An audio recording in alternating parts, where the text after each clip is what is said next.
रसोत्सुकम् श्रीमद् रामहर्षणदेवाख्यम्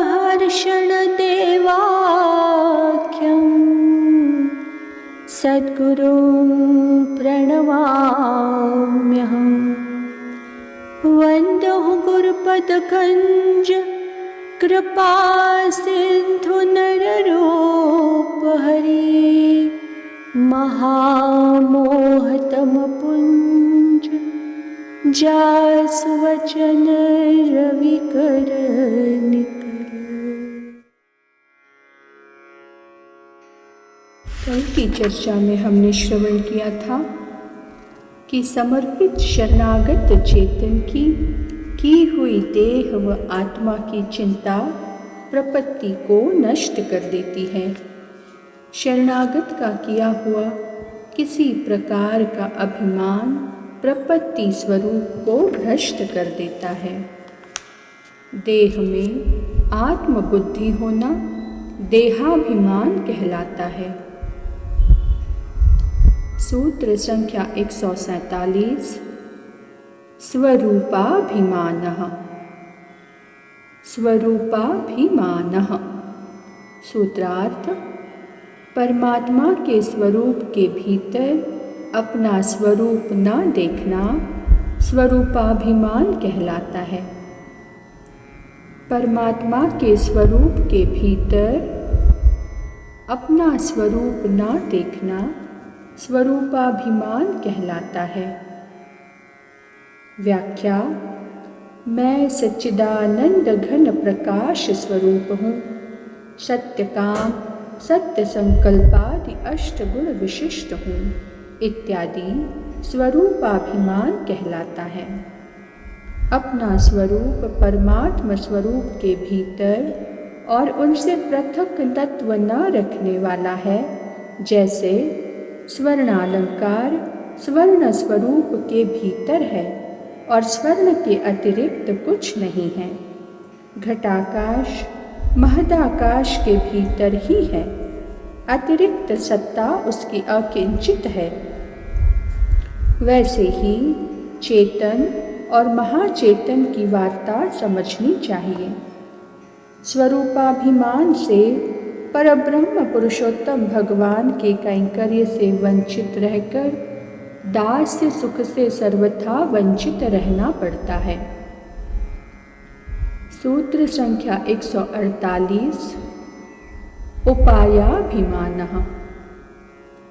उपायाभिमानः सूत्रार्थ भगवत कृपा को उपाय न मानकर अन्य उपायों का आलंबन उपायाभिमान कहलाता है।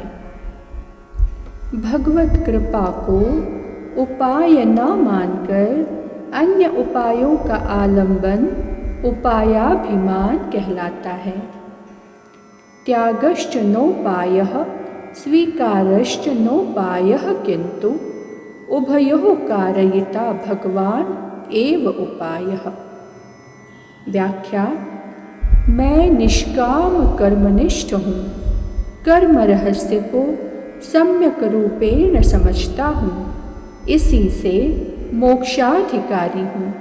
मैं ब्रह्म ज्ञानी हूँ, इसलिए ब्रह्मविद् ब्रह्मैव भवति।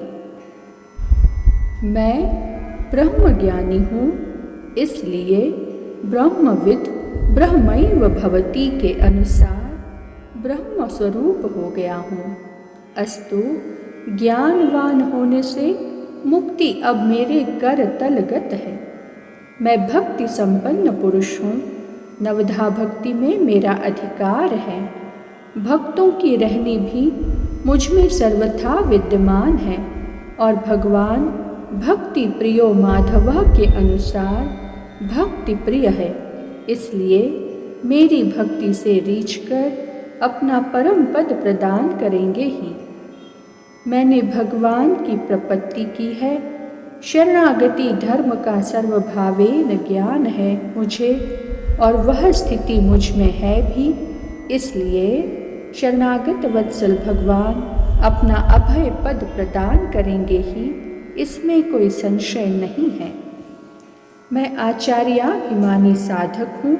मैंने आचार्य श्री को ही ब्रह्मा विष्णु महेश एवं साक्षात परब्रह्म मानकर उनकी उपासना की है।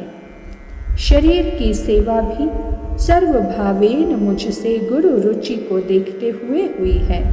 अस्तु मोक्ष तो स्वयं मुझे वरण करेगा। एवं प्रकारेण कर्म ज्ञान भक्ति प्रपत्ति और आचार्याभिमान को ही उपाय समझकर तदभिमान से लोग अभिभूत रहते हैं, जबकि उपर्युक्त उपाय फल देने के समय स्वयं ईश्वर की अपेक्षा रखते हैं, क्योंकि उपाय सब जड़ है। इसलिए परब्रह्म परमेश्वर का कृपा कटाक्षपात ही परमोपाय है। उक्त प्रकार के अभिमानी सुर दुर्लभ पद प्राप्त कर भी पुनः अपने पतन का दर्शन करते हैं। यद्यपि पूर्व संस्कारवश पुनः साधन में जुटते हैं, किंतु ईश्वर कृपा का सहारा लिए बिना अनेक जन्म संसिद्धस्ततो यान्ति पराम गति। इसलिए भगवत कृपा या आचार्य कृपा का आश्रय ग्रहण करके ही मोक्ष मार्ग का शोधन करना चाहिए। सूत्र संख्या 149। उपेयाभिमानः। उपेयाभिमानः। उपेयाभिमान भगवत कैंकर्य परायण शरणागत चेतन में नहीं होना चाहिए। उपेयाभिमान भगवत कैंकर्य परायण शरणागत चेतन में नहीं होना चाहिए। व्याख्या। वैष्णवाचार्यों के सिद्धांतानुसार उपेय का अर्थ है प्रभु कृपा रूप उपाय के द्वारा प्राप्त हुआ भगवत कैंकर्य।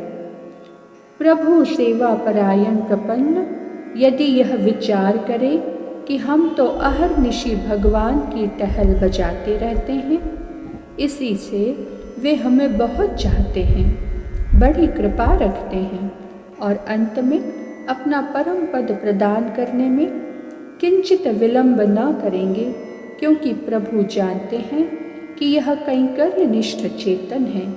इस प्रकार का उपेयाभिमान स्वरूप प्रपत्ति धर्म विरोधी है, इसलिए इससे प्रपत्ति भ्रष्ट हो जाती है। श्री रासेश्वरी राधा जी कृष्ण वल्लभा हैं, कृष्ण प्रियतमा हैं, किंतु जब यह उनके मन में आया कि हमारी चर्या से नंद नंदन को अत्यंत सुखानुभूति होती है एवं हमारा काय वैभव भी इतना आकर्षक सिद्ध हुआ है कि भगवान संपूर्ण गोपियों को छोड़कर तो चले आए, किंतु अपनी प्राणेश्वरी राधा को छोड़ने में समर्थ न हो सके। बस इस उपेयाभिमान के प्रवेश करते ही गोपी जनवल्लभ श्री राधिका जी के नेत्रों से ओझल हो गए और श्री व्रजेश्वरी वृषभानुनंदिनी जी को विलाप करते करते कंटकाकीर्ण वन में पांव पयादे एकाकी कृष्णान्वेषण करने के लिए भटकना पड़ा।